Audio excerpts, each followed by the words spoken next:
നമസ്കാരം. ഇതുവരെയുള്ള സമഗ്ര വാർത്തകളുമായി ഉച്ചവാർത്ത ആരംഭിക്കുന്നു. ആദ്യം പ്രധാന തലക്കെട്ടുകൾ.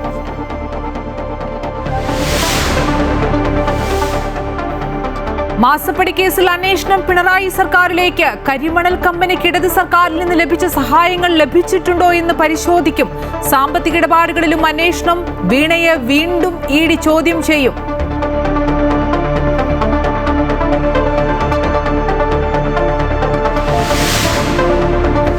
മദ്യനയത്തിൽ തീരുമാനം UDF-ലെന്ന് ആവർത്തിച്ച് കോൺഗ്രസ് മന്ത്രിമാർ. മദ്യ ഉപഭോഗം കുറയ്ക്കണമെന്നാണ് കേരള കോൺഗ്രസിന്റെ നിലപാടെന്ന് മന്ത്രി മോൻസ് ജോസഫ്. വീര്യം കുറഞ്ഞ മദ്യം ഉൽപ്പാദിപ്പിക്കാനുള്ള നീക്കം UDF തള്ളണമെന്ന് KCBC ചർച്ച ചെയ്ത് തീരുമാനിക്കട്ടെ എന്ന് സമസ്ത.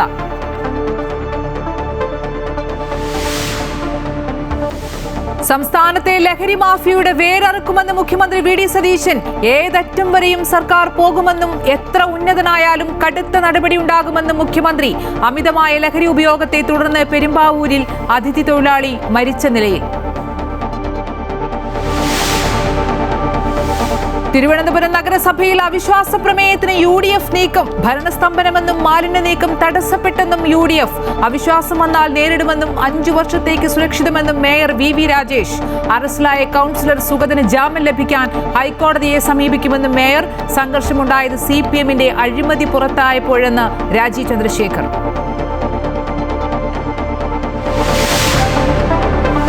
കേന്ദ്രമന്ത്രിസഭാ പുനഃസംഘടന ഉടനെന്ന് സൂചന. ധർമ്മേന്ദ്ര പ്രധാനും ഹർദീപ് സിംഗ് പുരിയും പുറത്തേക്ക്. മുൻ RBI ഗവർണർ ശക്തികാന്ത ദാസും അനുരാഗ് ഠാക്കൂറും മന്ത്രിസഭയിലെത്തിയേക്കും. അടിയന്തരാവസ്ഥ ഉൾപ്പെടുത്തിയതിന് പിന്നാലെ SIR-ഉം ഉൾപ്പെടുത്തി NCERT. ലോകകപ്പ് ഫുട്ബോളിൽ ജപ്പാനെ സമനിലയിൽ തളച്ചു സ്വീഡൻ. ടുണീഷ്യയെ തോൽപ്പിച്ച് നെതർലൻഡ്സ് നോക്കൌട്ടിൽ. തുർക്കി പുറത്ത്. നോർവേ ഫ്രാൻസ് മത്സരം ഇന്ന് രാത്രി 12:30-ക്ക്. CMRL എക്സാലോജിക് ഇടപാടിൽ കൂടുതൽ അന്വേഷണത്തിന് എൻഫോഴ്സ്മെന്റ് ഡയറക്ടറേറ്റിന്റെ നീക്കം. വീണയുടെ മൊഴി വിശദമായി പരിശോധിച്ച ശേഷമായിരിക്കും തുടർ നടപടികൾ. പിണറായി സർക്കാരിന്റെ കാലത്ത് CMRL കമ്പനിക്ക് ഇളവുകൾ നൽകിയിട്ടുണ്ടോ തുടങ്ങിയ കാര്യങ്ങൾ കൂടി പരിശോധിക്കും. മൊഴിയിൽ വ്യക്തത വരുത്താൻ വീണ തൈക്കണ്ടിയെ വീണ്ടും വിളിച്ചു വരുത്താൻ ED തീരുമാനിച്ചിട്ടുണ്ട്. 2.78 കോടി രൂപയാണ് വിവിധ സേവനങ്ങൾക്കായി CMRL-ലും അനുബന്ധിച്ച സ്ഥാപനങ്ങളിൽ നിന്നുമായി വീണയുടെ എക്സാലോജിക് കമ്പനിക്ക് ലഭിച്ചിട്ടുള്ളത്. ഈ സേവനം സംബന്ധിച്ചാണ് ഇപ്പോഴും ആശയക്കുഴപ്പവും അവ്യക്തതയും നിലനിൽക്കുന്നത്. കേസിൽ 2 തവണ വിശദമായി ചോദ്യം ചെയ്തെങ്കിലും വീണയിൽ നിന്ന് ഇനിയും വിവരങ്ങൾ ലഭിക്കാനുണ്ടെന്ന് തന്നെയാണ് എൻഫോഴ്സ്മെന്റ് ഡയറക്ടറേറ്റിന്റെ വിലയിരുത്തൽ. നിലവിൽ വിവിധ ഏജൻസികൾ നൽകിയ വിവരങ്ങൾ ED വിശദമായി പരിശോധിച്ചു വരികയാണ്. ഒപ്പം CMRL കമ്പനി ഉദ്യോഗസ്ഥരിൽ നിന്നും ഡയറക്ടർമാരിൽ നിന്നും എടുത്ത മൊഴികളും വീണ പറഞ്ഞ കാര്യങ്ങളുമായി ഒത്തുനോക്കിയ ശേഷമായിരിക്കും തുടർ നടപടികൾ. ചില കാര്യങ്ങളിൽ പൊരുത്തക്കേടുണ്ടെന്ന് തന്നെയാണ് ഉദ്യോഗസ്ഥർ വ്യക്തമാക്കുന്നത്. അത് സാങ്കേതികമായി ഉണ്ടായ പിഴവുകളാണോ എന്നതും പരിശോധിക്കുന്നുണ്ട്. അതേസമയം കരിമണൽ ഖനന കമ്പനിക്ക് പിണറായി സർക്കാരിന്റെ കാലത്ത് കൂടുതൽ സഹായങ്ങൾ ചെയ്തിട്ടുണ്ടോ എന്നുള്ളതും ED പരിശോധിക്കുന്നുണ്ട്. കൂടുതൽ രാഷ്ട്രീയ നേതാക്കൾക്ക് സാമ്പത്തിക സഹായം കമ്പനി നൽകിയതായി മുൻപ് വിവരങ്ങൾ പുറത്തു വന്നിരുന്നു. ഈ പശ്ചാത്തലത്തിൽ കൂടിയാണ് അത്തരമൊരു അന്വേഷണം. അന്വേഷണത്തിന്റെ 2ാം ഘട്ടത്തിൽ മാത്രമായിരിക്കും രാഷ്ട്രീയ നേതൃത്വത്തിലേക്ക് ED എത്തുക. അതേസമയം കടുത്ത നടപടികളിലേക്ക് ED ഈ ഘട്ടത്തിൽ പോകാനുള്ള സാധ്യതയുമില്ല. കേന്ദ്ര ഏജൻസി ഇതുവരെ അന്വേഷിച്ചതിൽ ഏറ്റവും കുറഞ്ഞ തുകയുടെ ക്രമക്കേടാണ് CMRL എക്സാലോജിക് ഇടപാട്. ഏതായാലും അന്വേഷണം നിർണായക ഘട്ടത്തിലേക്ക് എത്തുമ്പോൾ വീണ ഉൾപ്പെടെയുള്ളവർക്ക് കൂടുതൽ കുരുക്ക് മുറുകുമോ എന്നുള്ളതാണ് അറിയേണ്ടത്. Amrita news, Kochi. CPM polit bureau യോഗം ഡൽഹിയിൽ തുടരുന്നു. കേരളം ഉൾപ്പെടെയുള്ള സംസ്ഥാനങ്ങളിലെ നിയമസഭാ തെരഞ്ഞെടുപ്പ് തോൽവിയുടെ കാരണങ്ങൾ അടുത്ത കേന്ദ്ര കമ്മിറ്റി വിശദമായി ചർച്ച ചെയ്യുന്നുണ്ട്. മാസപ്പടി കേസും ചർച്ചയായേക്കും. അതിനു മുന്നോടിയായി കേന്ദ്ര കമ്മിറ്റിയിൽ വെക്കേണ്ട റിപ്പോർട്ടിന്റെ രൂപരേഖ തയ്യാറാക്കാനാണ് യോഗം ചേർന്നത്. കേരളത്തിലെ തോൽവിയുടെ ഉത്തരവാദിത്വം കൂട്ടായ നേതൃത്വത്തിനാണെന്നാണ് സംസ്ഥാന ഘടകത്തിന്റെ വിലയിരുത്തൽ.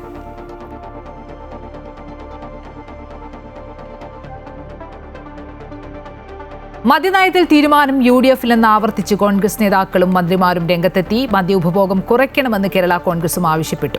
പ്രതികരണത്തിലേക്ക്.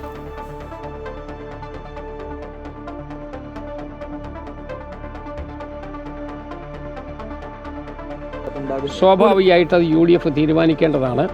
UDF തീരുമാനിക്കും എന്ന് ഇവിടെ മുഖ്യമന്ത്രി തന്നെ നിയമസഭയിൽ പറഞ്ഞിട്ടുണ്ട്.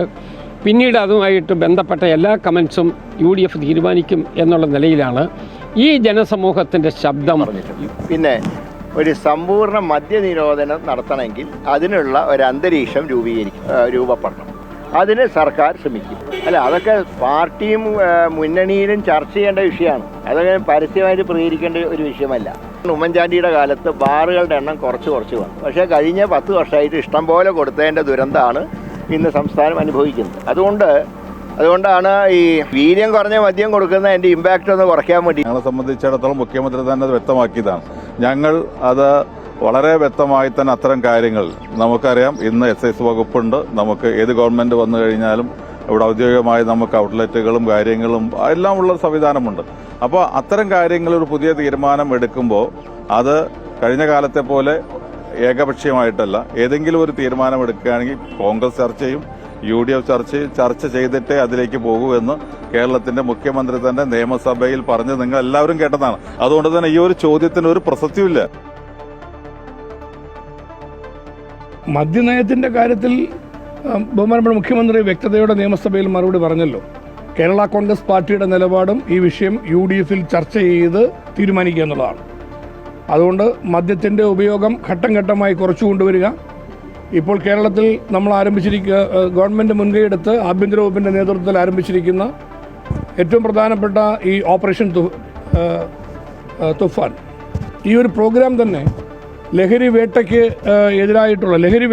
നേതൃത്വം കൊടുത്തുകൊണ്ട് ലഹരിക്കെതിരായിട്ടുള്ള വലിയൊരു കർമ്മ പരിപാടിയാണ്. ഇത്തരം കാര്യങ്ങളെല്ലാം നിൽക്കുമ്പോൾ തീർച്ചയായിട്ടും ഗവൺമെൻറ്റിൻ്റെ സ്റ്റാൻഡ് വളരെ ക്ലിയറാണ്.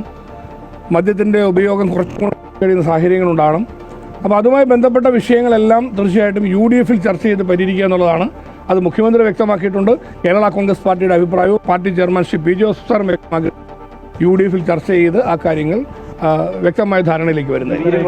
അതുകൊണ്ട് തന്നെ കേരള കോൺഗ്രസ് പാർട്ടിയുടെ നിലപാട് UDF ചർച്ച ചെയ്യുമ്പോഴും ചൂണ്ടിക്കാണിക്കും. തീർച്ചയായിട്ടും നമ്മുടെ സംസ്ഥാനത്തിന് ഉപദ്രവകരമാവുന്ന സാഹചര്യങ്ങൾ മദ്യനയത്തിൻ്റെ കാര്യത്തിൽ ഉണ്ടാകാൻ പാടില്ല എന്ന് തന്നെയാണ് കേരള കോൺഗ്രസ് പാർട്ടിയുടെ. അതിനകത്ത് അന്തിമ തീരുമാനം എടുക്കേണ്ടത് UDF ആണ്. മദ്യനയം തീരുമാനിക്കേണ്ടത് UDF ആണ്. അത് മുഖ്യമന്ത്രി തന്നെ വളരെ കൃത്യമായി തന്നെ നിയമസഭയിൽ പറഞ്ഞതുമാണ്. UDF ആലോചിച്ചതിന് ശേഷം ആ വിഷയത്തെ സംബന്ധിച്ച് അന്തിമ തീരുമാനം എടുക്കുന്നത്. ഈ മദ്യത്തിൽ മുക്കിക്കൊല്ലുന്ന തീരുമാനം ഉണ്ടായിരുന്നത് ഇടതുപക്ഷ സർക്കാരിൻ്റെ കാലഘട്ടത്തിലാണ്. 29 ബാറിൽ നിന്ന് 700 പരം ബാറുകളുടെ എണ്ണത്തിലേക്ക് ഈ സംസ്ഥാനത്തെ നയിച്ചത് LDF സർക്കാരാണ്. നികുതിയിൽ കുറവ് വരുത്തുന്നതുമായി ബന്ധപ്പെട്ട കത്ത് പോലും ആദ്യം കൊടുത്തത് MV ഗോവിന്ദൻ മാഷാണ്. അദ്ദേഹമാണ് ആദ്യം തന്നെ ഇതുമായി ബന്ധപ്പെട്ട കത്ത് കൊടുക്കുകയും കാര്യങ്ങളൊക്കെ ചെയ്തത്. അപ്പോൾ ഏത് സമയത്താണെന്ന് ആലോചിക്കണം, എത്ര കാലം മുമ്പാണെന്ന് ആലോചിക്കണം. കൂടുതൽ വിശദാംശങ്ങളുമായി രജിത് കുമാർ ചേരുന്നുണ്ട്. രജിത്ത്, UDF മദ്യനയം എന്ത് എന്നുള്ളതാണ് ഏറ്റവും പ്രധാനം. ഈ വീര്യം കുറഞ്ഞ മദ്യോൽപാദന നീക്കത്തിൽ പാർട്ടിയിലും മുന്നണിയിലും ഒക്കെ ചർച്ച നടക്കുന്നു എന്ന് പറയുന്നു. എന്തായാലും പാർട്ടിക്കുള്ളിലും മുന്നണിയിലും ഭിന്നത രൂക്ഷമാണ് ഈ കാര്യത്തിൽ എന്നുള്ളത് വസ്തുതയാണ്. ഈ UDF യോഗം ചേരുക എന്നടക്കമുള്ള കാര്യങ്ങളിലേക്കൊക്കെ എപ്പോഴേക്കായിരിക്കും കടക്കുക? വീര്യം കുറഞ്ഞ മദ്യത്തിന്റെ നികുതിയുമായി ബന്ധപ്പെട്ടാണ് ചർച്ചകൾ തുടങ്ങിവെച്ചത്. നികുതി കുറയ്ക്കുന്ന കാര്യത്തിൽ ബജറ്റിൽ തീരുമാനം വന്നതോടുകൂടി തന്നെയാണ് ഇത് ധനകാര്യ ബില്ലിൽ ഉൾപ്പെടുത്തുമോ എന്ന കാര്യമാണ് ഇപ്പോൾ പ്രധാനമായും ചർച്ചയാകുന്നത്. അതുമായി ബന്ധപ്പെട്ടുകൊണ്ടാണ് പലപ്പോഴും ഇതുമായി ബന്ധപ്പെട്ട് സർക്കാർ എന്ത് തീരുമാനത്തിലേക്ക് അല്ലെങ്കിൽ ഓരോരുത്തരുടെയും അഭിപ്രായങ്ങൾ തേടുന്നത്. ഈ അഭിപ്രായങ്ങൾ തേടുന്ന സമയത്ത് നേരത്തെ സഭയിൽ മുഖ്യമന്ത്രി സ്വീകരിച്ച അതേ നിലപാട് തന്നെ എല്ലാ മന്ത്രിമാരും ആവർത്തിക്കുന്നു എന്നതാണ്. UDF ഇക്കാര്യം വിശദമായി ചർച്ച ചെയ്യും. അതിനുശേഷം എന്ത് തീരുമാനമെടുക്കുന്നോ ആ തീരുമാനവുമായി മുന്നോട്ട് പോകും എന്ന് തന്നെയാണ് എല്ലാ മന്ത്രിമാരും ഇപ്പോൾ വ്യക്തമാക്കിയിരിക്കുന്നത്. കാരണം മുഖ്യമന്ത്രി സഭയിൽ പറഞ്ഞ കാര്യം ഓരോ മന്ത്രിമാരും ആവർത്തിക്കുകയാണ് ചെയ്യുന്നത്. ഇതിൽ തന്നെ വ്യത്യസ്തമായ ഒരു അഭിപ്രായം വ്യക്തമാക്കിയത് സ്പീക്കർ മാത്രമാണ്. സ്പീക്കർ വ്യക്തമാക്കിയത്, അദ്ദേഹം പറഞ്ഞത് ഇക്കാര്യത്തിൽ ഒരു കൂടിയാലോചന എന്ത് തന്നെ ആയാലും വേണം എന്നാണ് അദ്ദേഹം വ്യക്തമാക്കുന്നത്. ഈ കൂടിയാലോചന എടുക്കുന്നതോടൊപ്പം തന്നെ വീര്യം കുറഞ്ഞ മദ്യത്തിന്റെ നികുതി ഇളവ് നൽകുന്ന കാര്യത്തിൽ സർക്കാർ പിന്മാറിയേക്കുമെന്നൊരു സൂചന കൂടി അദ്ദേഹം നൽകുകയും ചെയ്യുന്നുണ്ട്. അത് UDF തീരുമാനമെടുക്കുമെന്ന് അദ്ദേഹം വീണ്ടും ആവർത്തിക്കുകയും ചെയ്യുന്നു. അങ്ങനെ UDF ഇക്കാര്യത്തിൽ നിന്നും പിന്മാറാനുള്ള തീരുമാനത്തിലേക്ക് പോകും എന്ന് തന്നെയാണ് എല്ലാ മന്ത്രിമാരും സൂചന നൽകുന്നത്.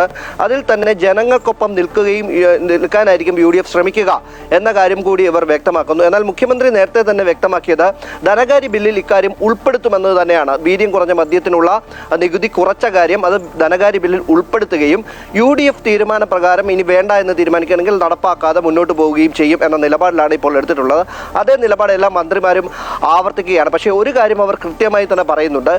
നേരത്തെ മുതൽ തന്നെ UDF അല്ലെങ്കിൽ കോൺഗ്രസ് എന്ത് നിലപാടാണോ സ്വീകരിച്ചിരുന്നത്, മദ്യത്തിന്റെ കാര്യത്തിൽ ഉപഭോഗം കുറച്ചുകൊണ്ടുവരാനുള്ളൊരു നിലപാടാണ് കോൺഗ്രസ് സ്വീകരിച്ചിരുന്നത്. അതിന് വേണ്ട നടപടികളുമായി മുന്നോട്ട് പോകുന്ന തീരുമാനങ്ങളായിരിക്കും UDFന്റെ യോഗത്തിൽ ഉണ്ടാവുക എന്ന ഒരു പ്രതീക്ഷയിലാണ് എല്ലാ മന്ത്രിമാരുമുള്ളത്. എല്ലാവരും ആ ഒരു പ്രതീക്ഷ തന്നെയാണ് പങ്കുവെക്കുകയും ചെയ്യുന്നത്. ഒരു പക്ഷേ അടുത്ത ദിവസം UDF യോഗം ചേരുമ്പോൾ ഇക്കാര്യത്തിൽ എന്ത് നിലപാട് സ്വീകരിക്കുമെന്ന് കണ്ടറിയേണ്ടതാണ്. ഇനി ഇതിൽ വ്യത്യസ്തമായ ഒരു അഭിപ്രായം, നിലപാട് ഘടിപ്പിക്കുമ്പോഴും വ്യത്യസ്തമായ ഒരു അഭിപ്രായം വ്യക്തമാക്കിയത് മന്ത്രി K മുരളീധരനാണ്. അദ്ദേഹം വ്യക്തമാക്കിയത് ഈ ആളുകളുടെ മദ്യത്തിനോടുള്ള ഉപഭോഗം കുറച്ചുകൊണ്ടുവരുന്നതിൻ്റെ ഭാഗമായിട്ടാണ് വീര്യം കുറഞ്ഞ മദ്യം കൂടി ഇപ്പോൾ കൊണ്ടുവരാനുള്ള ഒരു ശ്രമം നടത്തിയത് എന്ന കാര്യം കൂടി അദ്ദേഹം പറയുന്നുണ്ട്. എന്ന് തന്നെയായാലും അദ്ദേഹം വ്യക്തമാക്കിയത് ഇക്കാര്യം UDFൽ ചർച്ച ചെയ്തതിന് ശേഷം തീരുമാനത്തിലേക്ക് പോകും എന്ന് തന്നെയാണ് എല്ലാ മന്ത്രിമാരും ഈ ഒരു നിലപാട് വ്യക്തമാക്കുന്നത്. വിവിധ സ്ഥലങ്ങളിൽ നിന്നുള്ള മന്ത്രിമാരുടെ പ്രതികരണത്തിലാണ് അവരെല്ലാവരും തന്നെ മുഖ്യമന്ത്രിയുടെ അതേ നിലപാടിൽ തന്നെ ഉറച്ചു നിൽക്കുന്നത്. UDFൽ തീരുമാനം വരട്ടെ, UDF ഇക്കാര്യത്തിൽ എന്ത് തീരുമാനമെടുക്കുന്നോ അതിനനുസരിച്ച് മുന്നോട്ട് പോകാം എന്ന നിലപാട് തന്നെ എല്ലാ മന്ത്രിമാരും ഇന്ന് ആവർത്തിക്കുകയാണ് ചെയ്തത്. ശരി, രജിത് കുമാറാണ് വിശദാംശങ്ങൾ നൽകിയത്. വീര്യം കുറഞ്ഞ മദ്യോൽപാദന നീക്കം UDF തള്ളണമെന്ന് KCBC മദ്യവിരുദ്ധ commission chairman bishop Ambrose Puthenveettil പറഞ്ഞു. ആഗോള ലഹരി വിരുദ്ധ ദിനാചരണത്തിന്റെ ഭാഗമായി നൽകിയ സന്ദേശത്തിലാണ് ബിഷപ്പ് ഇക്കാര്യം പറഞ്ഞത്. UDFന്റെ മദ്യനയത്തിലുള്ള പാരമ്പര്യവും മാനിഫെസ്റ്റോയും മുഖവിലക്കെടുക്കണം. വീര്യം കുറഞ്ഞ മദ്യം ഉൽപ്പാദിപ്പിച്ച് വിതരണം ചെയ്താൽ വിദ്യാർത്ഥികൾ പോലും ഈ വിപത്തിൽ ചെന്നുപെടാനുള്ള സാധ്യതയുണ്ടെന്ന് വ്യക്തമാക്കി. മുൻ എക്സൈസ് കമ്മീഷണർ ഋഷിരാജ് സിംഗ് നൽകിയ റിപ്പോർട്ടിനെ ഈ സർക്കാരും കണക്കിലെടുക്കണം. അല്ലെങ്കിൽ ശക്തമായ പ്രതിഷേധത്തിന് ഇത് കാരണമാകും. മറ്റൊരു ലഹരിയുടെ വ്യാപനത്തിലൂടെ തൂഫാൻ ഓപ്പറേഷന്റെ ശോഭ കെടുത്തരുതെന്നും ബിഷപ്പ് വ്യക്തമാക്കി.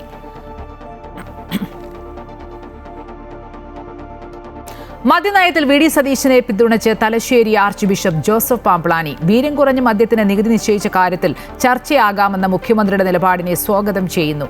ലഹരിക്ക് അനുകൂലമെന്ന നിലപാട് ആരും സ്വീകരിക്കരുതെന്നും അദ്ദേഹം കണ്ണൂരിൽ പറഞ്ഞു.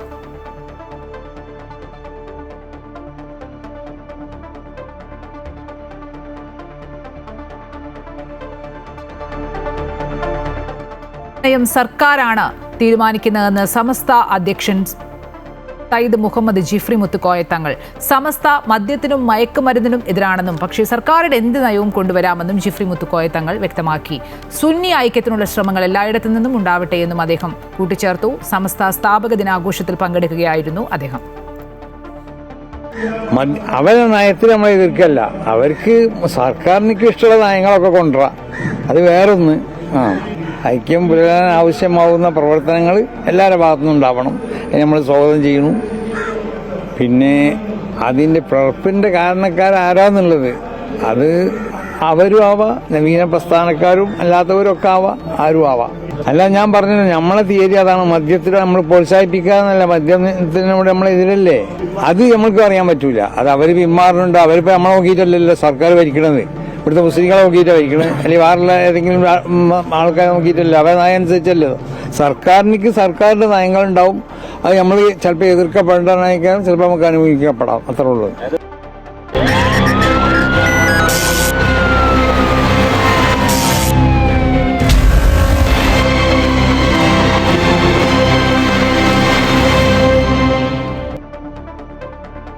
സംസ്ഥാനത്തെ ലഹരി മാഫിയയുടെ വേരറുക്കുമെന്ന് മുഖ്യമന്ത്രി VD സതീശൻ. അതിനായി സർക്കാർ ഏതറ്റം വരെയും പോകും, ഏത് ഉന്നതനായാലും കടുത്ത നടപടി ഉണ്ടാകുമെന്ന് മുഖ്യമന്ത്രി പറഞ്ഞു. ലോക ലഹരി വിരുദ്ധ ദിനാചരണത്തിന്റെ ഭാഗമായി തിരുവനന്തപുരത്ത് നടന്ന വിമുക്തി ലഹരി വിരുദ്ധ റാലി ഉദ്ഘാടനം ചെയ്യുകയായിരുന്നു മുഖ്യമന്ത്രി.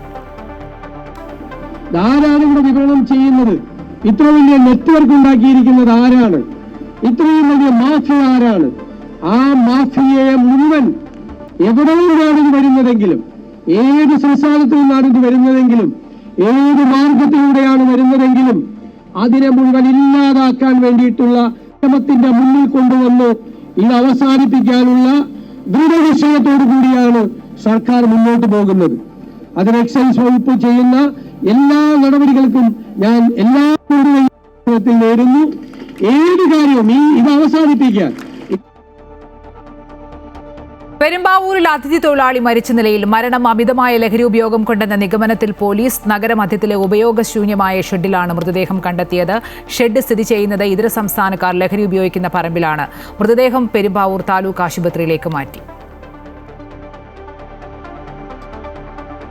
മലപ്പുറം കൊണ്ടോട്ടിയിൽ വൻ ലഹരിവേട്ട 780 ഗ്രാം MDMA-യുമായി യുവാവ് പിടിയിലായി. ഓപ്പറേഷൻ തൂഫാന്റെ ഭാഗമായി നടത്തിയ പരിശോധനയിൽ ഇന്നലെ രാത്രി കൊണ്ടോട്ടി അരൂരിൽ നിന്നുമാണ് MDMA പിടികൂടിയത്. കൊണ്ടോട്ടി അരൂർ സ്വദേശി തട്ടാരം ചോല വീട്ടിൽ രതീഷാണ് പിടിയിലായത്. ഇയാളിൽ നിന്നും 25 ലക്ഷത്തോളം വില വരുന്ന 780 ഗ്രാം MDMA പിടികൂടി. ലഹരി കടത്തിന് ഉപയോഗിച്ച സ്കൂട്ടറും പിടികൂടിയിട്ടുണ്ട്. മലപ്പുറം ജില്ലാ പോലീസ് മേധാവി ചൈത്ര തെരേസ ജോണിന് ലഭിച്ച രഹസ്യ വിവരത്തിന്റെ അടിസ്ഥാനത്തിൽ കൊണ്ടോട്ടി ASP കാർത്തിക് ബാലകുമാറിന്റെ നേതൃത്വത്തിൽ നടത്തിയ പരിശോധനയിലാണ് പ്രതി പിടിയിലായത്. തിരുവനന്തപുരം കോർപ്പറേഷന്റെ UDF അവിശ്വാസ പ്രമേയം കൊണ്ടുവന്നേക്കും. ഭരണസ്തംഭനത്തിനെതിരെയാണ് അവിശ്വാസ പ്രമേയം കൊണ്ടുവരിക. തീരുമാനം വൈകിട്ട് ചേരുന്ന പാർലമെന്ററി പാർട്ടി യോഗത്തിലുണ്ടാകും. കോർപ്പറേഷനിൽ ഭരണസ്തംഭനമാണെന്നും മാലിന്യ നീക്കവും റോഡുകളുടെ ശോചനീയാവസ്ഥ പരിഹരിക്കലും പാളിയതായും UDF പാർലമെന്ററി പാർട്ടി നേതാവ് KS ശബരിനാഥൻ പറഞ്ഞു. കോർപ്പറേഷനിലെ ഭരണപരാജയത്തിനെതിരെ തിങ്കളാഴ്ച UDF സമരം നടത്തുമെന്നും അദ്ദേഹം അറിയിച്ചു.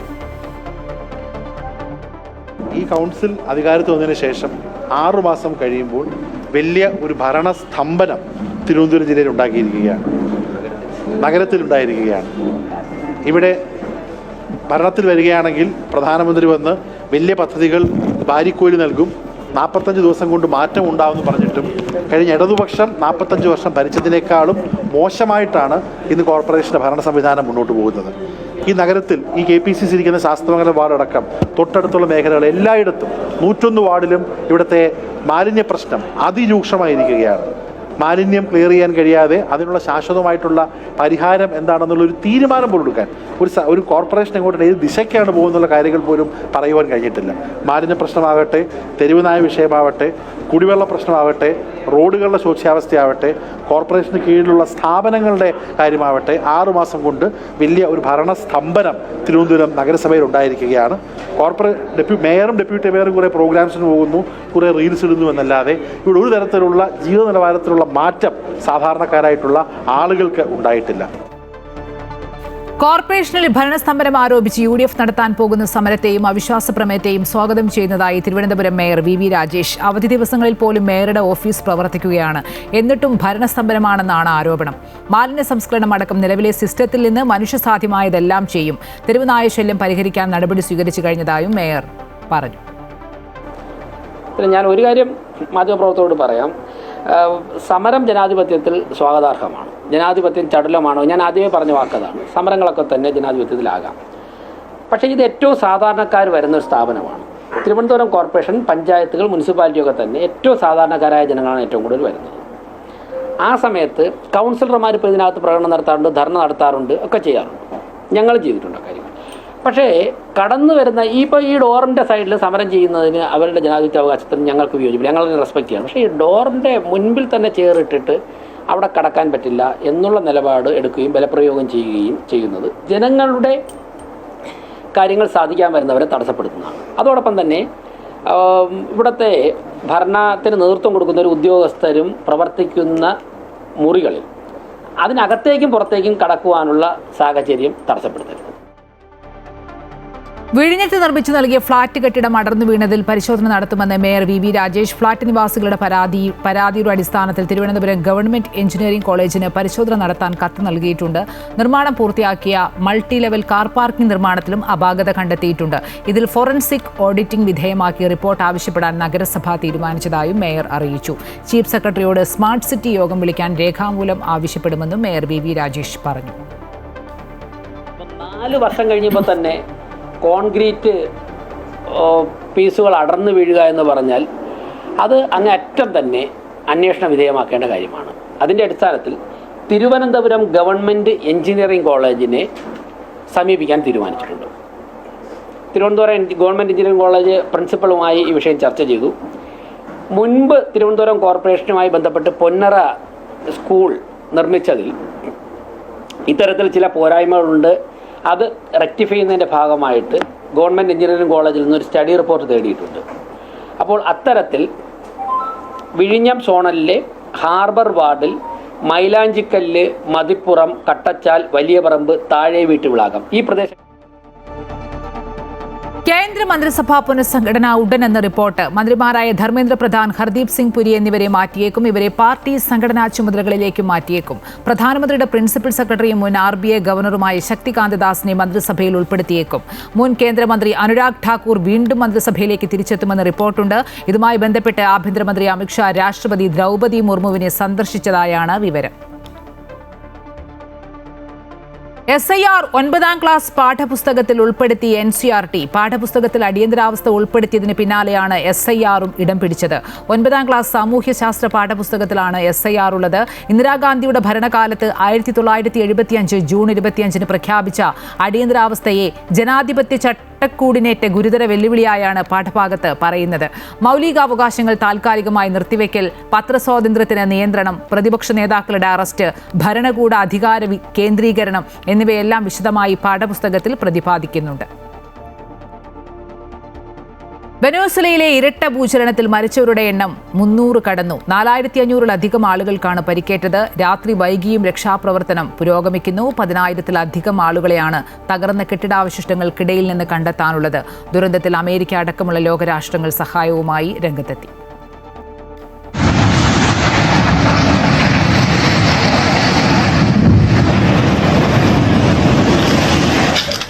ഇന്നലെ വൈകിട്ടാണ് വെനസ്വേലയെ തകർത്തെറിഞ്ഞുകൊണ്ട് രാജ്യത്തും തലസ്ഥാനമായ കാരക്കാസിലും 40 സെക്കൻഡിന്റെ ഇടവേളയിൽ ഇരട്ട ഭൂചലനമുണ്ടായത്. 10,000-ഓളം ആളുകളെയാണ് തകർന്ന കെട്ടിടങ്ങൾക്കുള്ളിൽ നിന്നും ഇനിയും കണ്ടെത്താനുള്ളത്. വെനസ്വേലൻ സർക്കാരുമായി കടുത്ത രാഷ്ട്രീയ വിയോജിപ്പുകൾ നിലനിൽക്കുന്നുണ്ടെങ്കിലും ദുരന്തത്തിന്റെ വ്യാപ്തി കണക്കിലെടുത്ത് അമേരിക്ക $150 മില്യൺ അടിയന്തര മാനുഷിക സഹായം പ്രഖ്യാപിച്ചു. കൂടാതെ US സദേൺ കമാൻഡ് വഴി മെഡിക്കൽ സഹായങ്ങളും രക്ഷാപ്രവർത്തനത്തിനുള്ള പിന്തുണയും അറിയിച്ചു. ട്രംപിന്റെ ഇടപെടലിന് വെനസ്വേലിയൻ പ്രസിഡന്റ് ഡെൽസി റോഡ്രിഗസ് നന്ദിയും അറിയിച്ചു. കൂടാതെ France, Brazil, Colombia, Mexico, Argentina എന്നീ രാജ്യങ്ങളും അടിയന്തര സഹായം പ്രഖ്യാപിച്ചു. വെനസ്വേലയിലെ പ്രധാന അന്താരാഷ്ട്ര വിമാനത്താവളമായ സൈമൺ ബൊളീവറിന് വൻ നാശനഷ്ടങ്ങൾ ഉണ്ടായതിനാൽ വിമാന സർവീസുകൾ ഇന്നും റദ്ദാക്കി. നിലവിൽ രാജ്യത്ത് അടിയന്തരാവസ്ഥ പ്രഖ്യാപിച്ചിരിക്കുകയാണ് ഇടക്കാല പ്രസിഡന്റ് ഡെൽസി റോഡ്രിഗസ്. അതേസമയം തുറമുഖ നഗരമായ ലാഗ്വേറ, തലസ്ഥാനമായ കാരക്കസ്, അതിനു ചുറ്റുമുള്ള പ്രദേശങ്ങൾ എന്നിവിടങ്ങളിൽ വീടുകൾ പൂർണ്ണമായും തകർന്നതിനെ തുടർന്ന് നിരവധി ആളുകൾ തെരുവിൽ അഭയം പ്രാപിച്ചിരിക്കുകയാണ്. കൂടാതെ വെനസ്വേലയിലെ വ്യാപിച്ചു കിടക്കുന്ന എണ്ണവാതക ഉൽപാദന കേന്ദ്രങ്ങളെ ഭൂചലനം കാര്യമായി ബാധിച്ചില്ല എങ്കിലും വൈദ്യുതി തടസ്സം പ്രതിദിന ഉൽപാദനം കുറച്ചേക്കാമെന്നാണ് റിപ്പോർട്ട്. ഭൂകമ്പം മൂലം വെനസ്വേലയുടെ GDP-യുടെ 7% വരെ സാമ്പത്തിക നഷ്ടം ഉണ്ടായേക്കാമെന്ന് US ജിയോളജിക്കൽ സർവേയും വ്യക്തമാക്കുന്നു. International desk, Amrita TV. ഹോർമൂസിലെ നാവികരെ പുറത്തെത്തിക്കുന്ന ദൗത്യം നിർത്തിയെന്ന് അന്താരാഷ്ട്ര മാരിടൈം ഓർഗനൈസേഷൻ. ഒമാൻ തീരത്ത് കപ്പൽ ആക്രമിക്കപ്പെട്ടതിന് പിന്നാലെയാണ് തീരുമാനം. ഇതിനിടെ ഇറാൻ നിശ്ചയിച്ച റൂട്ടിലൂടെ കപ്പലുകൾ പോകണമെന്നും മറിച്ചായാൽ സുരക്ഷാ ഗ്യാരണ്ടി ഉണ്ടാകില്ലെന്നും ഇറാൻ മുന്നറിയിപ്പ് നൽകി. ഉത്തരവാദിത്തം കപ്പലുടമകൾക്കും കമ്പനികൾക്കും കപ്പൽ കമാൻഡർമാർക്കുമായിരിക്കുമെന്നും ഇറാൻ അറിയിച്ചു. ഒമാൻ തീരത്താണ് കാർഗോ കപ്പലിന് നേരെ ആക്രമണമുണ്ടായത്. ഒമാൻ തുറന്ന സുരക്ഷിത നാവികപാതയ്ക്ക് എതിരെയായിരുന്നു ആക്രമണമുണ്ടായത്. അയോധ്യ രാമക്ഷേത്ര സെക്രട്ടറി ചമ്പത് റായ് രാജിവെച്ചു. അഴിമതി ആരോപണത്തെ തുടർന്നാണ് രാജി. സംഭാവന തിരിമറി കേസിൽ അന്വേഷണം തുടരുകയാണ്. ക്ഷേത്രത്തിലെ കാണിക്ക എണ്ണിയവർ സ്ഥിരമായി പണം മോഷ്ടിച്ച് കടത്തിയെന്നും CCTV ദൃശ്യങ്ങളിൽ ഇതിന് വ്യക്തമായ തെളിവുണ്ടെന്നും പോലീസ് അറിയിച്ചു. പണം കൈകാര്യം ചെയ്യാൻ SBI നിയോഗിച്ച സ്വകാര്യ ഏജൻസിയിലെ ജീവനക്കാരുടെ പങ്കും അന്വേഷിച്ചു വരികയാണ്. ഇതുവരെ 8 പേരെയാണ് അറസ്റ്റ് ചെയ്തത്. അറസ്റ്റിലായ പ്രതികളെ വിശദമായി ചോദ്യം ചെയ്യുന്നു. കൂടുതൽ തെളിവുകൾ ലഭിക്കുന്നതിനനുസരിച്ച് അന്വേഷണ സംഘം തുടർ നടപടികൾ സ്വീകരിക്കും. ശബരിമല മേൽശാന്തി നിയമനത്തിലെ ക്രമക്കേട് പരിശോധിക്കാൻ ദേവസ്വം ബോർഡ് പ്രസിഡന്റിന് കത്ത് നൽകിയതായി ദേവസ്വം മന്ത്രി K മുരളീധരൻ. മേൽശാന്തി നിയമനത്തിൽ മാറ്റങ്ങൾ വരുത്തുന്നതിൽ ഉടൻ തീരുമാനമില്ലെന്നും മന്ത്രി പറഞ്ഞു. VD സതീശൻ സർക്കാർ ബജറ്റ് പുതുക്കിയപ്പോൾ കാസർഗോഡ് ജില്ലാ പഞ്ചായത്തിന്റെ ഫണ്ട് വിഹിതത്തിലുണ്ടായത് 9.5 കോടിയുടെ കുറവ്. ഇത് കാരണം നേരത്തെ പ്രഖ്യാപിച്ച പല വികസന പദ്ധതികളും ഒഴിവാക്കേണ്ട സാഹചര്യമാണ്. കാസർഗോഡ് ജില്ലാ പഞ്ചായത്തിന് സ്പിൽ ഓവർ ഉൾപ്പെടെ 25 കോടിയോളം രൂപയുടെ കുറവുണ്ടായതായി ജില്ലാ പഞ്ചായത്ത് പ്രസിഡന്റ് പറഞ്ഞു.